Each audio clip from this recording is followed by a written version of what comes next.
Come on, Snake.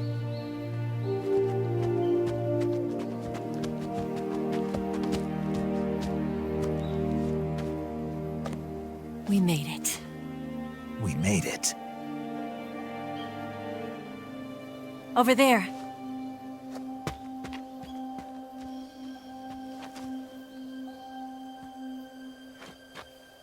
It's the boss, isn't it? I'll go get the wig ready to take off. Right. I'll leave you two alone. But come back in one piece, okay?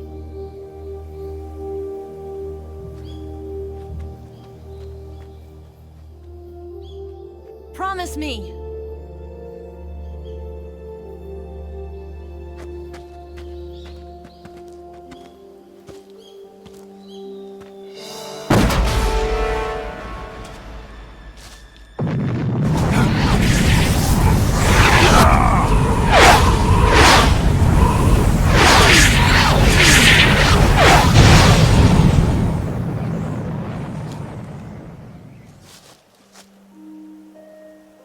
Life's end. Isn't it beautiful? It's almost tragic. When life ends, it gives off a final lingering aroma. Light is but a farewell gift from the darkness to those on their way to die. I've been waiting, Snake, for a long time. Waiting for your birth, your growth, and the finality of today. Boss. Why are you doing this? Why? To make the world one again. The world used to be whole. But with the end of the Second World War, the philosophers began to fight amongst themselves, and the world was torn apart. The Cobras, my comrades who trained and fought alongside me, were torn apart as well. The foibles of politics and the march of time can turn friends into enemies just as easily as the wind changes. Ridiculous, isn't it?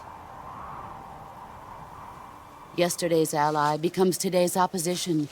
And this Cold War? Think back. When I was leading the Cobras, America and Russia were fighting together. Now, consider whether America and Russia will still be enemies in the 21st century.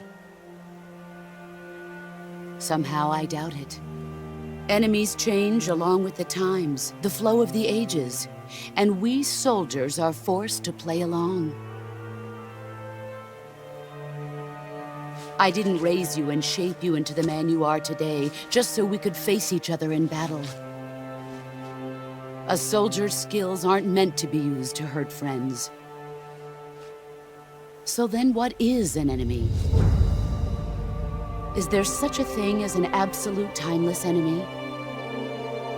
There is no such thing, and never has been. And the reason is that our enemies are human beings like us. They can only be our enemies in relative terms. The world must be made whole again. The philosophers must be reunited.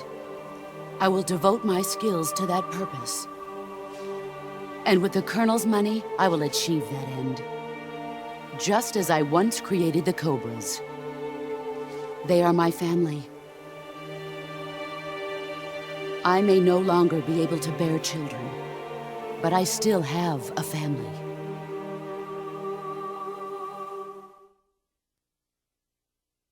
It was November 1st, 1951. I was in the Nevada desert participating in atomic testing. The name Nevada is derived from Spanish, covered in snow, white as snow. And snow is exactly what I saw in that Nevada desert. It froze my blood white. Snake, you were an atomic test subject, weren't you? On Bikini Atoll. That's part of the reason I was drawn to you. You and I are alike. We're both slowly being eaten away by the karma of others. we'll never have the chance to die peacefully of old age. We have no tomorrow. But we can still have hope for the future. In 1960, I saw a vision of the ideal future from space. 3 years earlier, the Soviet Union had succeeded in launching Sputnik, the first man-made satellite in history, into orbit. This came as a huge shock to the United States. In response, America threw everything it had into its own manned spaceflight project, the Mercury program. Even as the Soviets seemed poised to send their first man into space, America was still experimenting with chimpanzees and rockets. The government wanted human data, so they secretly decided to send a human being into space. I was the one they chose. At the time, they didn't have the technology to block out cosmic rays, and whoever they sent up would inevitably be exposed to heavy radiation. That's why they chose me. After all, I'd already been irradiated once. Of course, you won't find any of this in the history books. I could see the planet as it appeared from space. That's when it finally hit me. Space exploration is nothing but another game in the power struggle between the US and the USSR. Politics, economics, the arms race, they're all just arenas for meaningless competition. I'm sure you can see that, but the Earth itself has no boundaries. No East, no West, no Cold War. And the irony of it is, the United States and the Soviet Union are spending billions on their space programs and the missile race, only to arrive at the same conclusion. In the 21st century, everyone will be able to see that we are all just inhabitants of a little celestial body called Earth. A world without communism or capitalism, that is the world I wanted to see. But reality continued to betray me. In 1961, I was sent to Cuba, to Bahia de Cochinos. It was part of a CIA-sponsored invasion under the guise of taking Cuban exiles back to their country. But the US government betrayed them. Our weak-kneed president held back their air support. Defenseless, the exiles were annihilated by the Cuban army. All I could do was watch in silence. I was set up by the very country I'd sacrificed so much for, by the very government I dedicated my life to defending. I was driven from the surface world, and I went underground. Then, 2 years ago, I faced the sorrow, my old comrade in battle. He was my friend. But one of us had to die. I was left with no choice. The sorrow gave his life for me. There is no enmity between us. One must live, and one must die. That was the mission. The ones who gave me that mission were the philosophers. Early in the 20th century, the true holders of power in the United States, the Republic of China, and the newly formed Soviet Union gathered together in a secret meeting that would later be known as the Wise Men's Committee. The secret pact they formed there marked the beginning of the philosophers. But the last of the original members died in the 1930s. After that, the organization began to run out of control, and the Wise Men's Committee degenerated into a mere shell of its former self. The philosophers of today have no sense of good or evil. Their influence extends to countries and organizations involved in every aspect of every war. They have become war itself. That's how they operate. The sacrifices of war cause a shift in the times. This shift leads to renewed conflict. and in turn triggers the next war. Like a nuclear chain reaction, each conflict sparks countless others, forming an endless spiral that will continue on for eternity. Do you understand what I'm saying, Snake? By consuming me and you, the philosophers intend to keep that cycle going forever. It was my father who explained all of this to me. He was one of them. You see, I am the last remaining child of the philosophers. But after he revealed the truth, my father was killed by that same shapeless, formless organization. And my father isn't the only thing the philosophers have taken from me. In June of 1944, the Cobras and I took part in the landing at Normandy. We'd been given a top-secret mission to locate and destroy enemy V-2 rocket installations. I was pregnant at the time. The sorrow was the father. I gave birth on the field of battle. A beautiful baby boy. But my child was snatched away from me by the philosophers.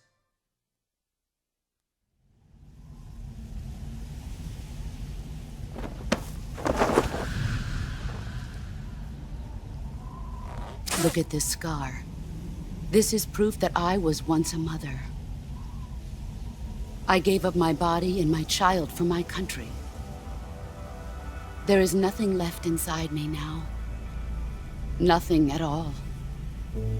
No hatred, not even regret. And yet sometimes at night, I can still feel the pain creeping up inside me, slithering through my body like a snake.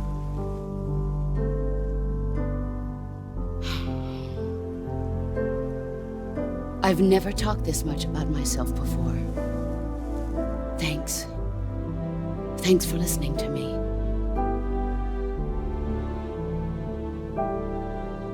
I feel content. Snake, commence the operation. I raised you. I loved you. I've given you weapons, taught you techniques, endowed you with knowledge. There is nothing more for me to give you. All that's left for you to take is my life, by your own hand. One must die, and one must live. No victory, no defeat. The survivor will carry on the fight. It is our destiny. The one who survives will inherit the title of boss. And the one who inherits the title of boss will face an existence of endless battle. I'll give you 10 minutes. In 10 minutes, MiGs will come and bomb the hell out of this place. If you can beat me in less than 10 minutes, you'll be able to escape in time. Let's make this the greatest 10 minutes of our lives, Jack. Boss. You're a soldier. Finish your mission. Prove your loyalty. Face me. Let's see what you're made of. Time to play rough. You'd better run. Get ready! Nice try.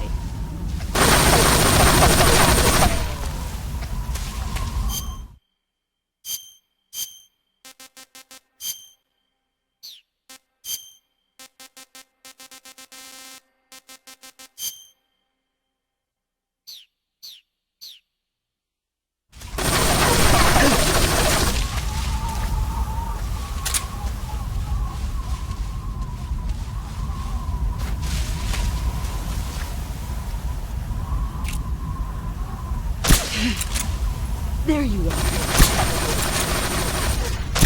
You're wasting time.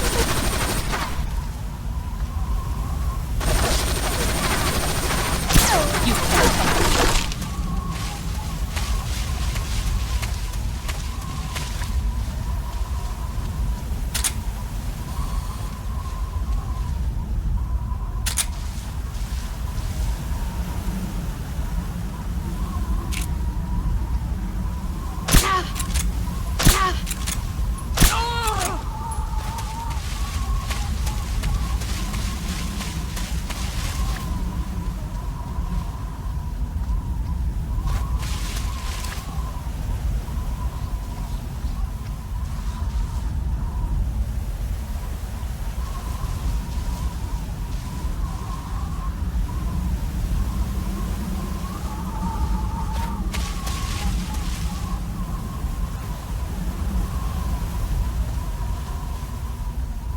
Where are you hiding?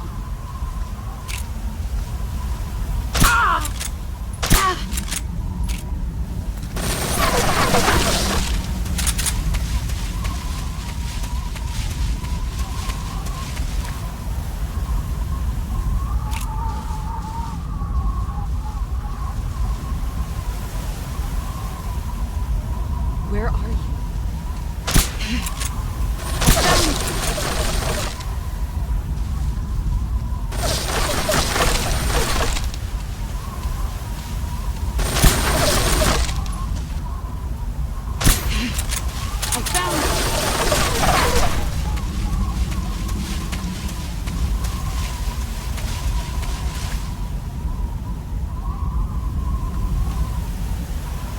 He's gone.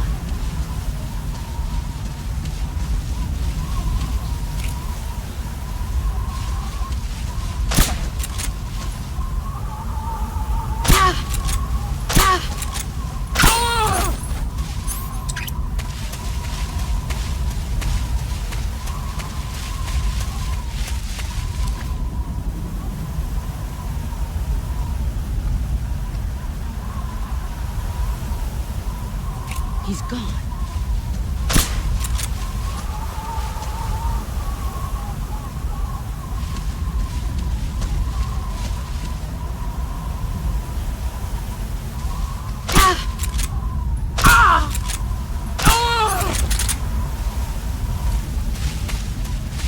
You've gotten stronger. Brace yourself.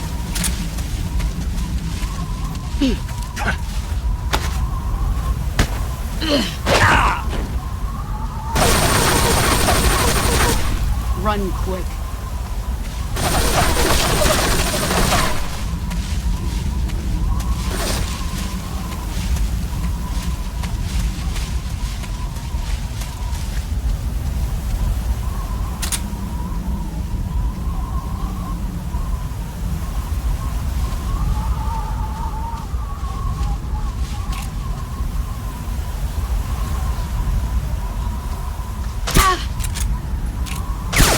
Can't hit me.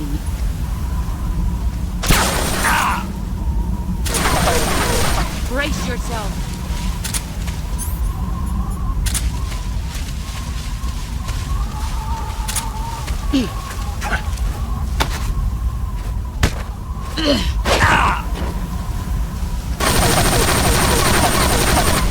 Heads up, Snake.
better run.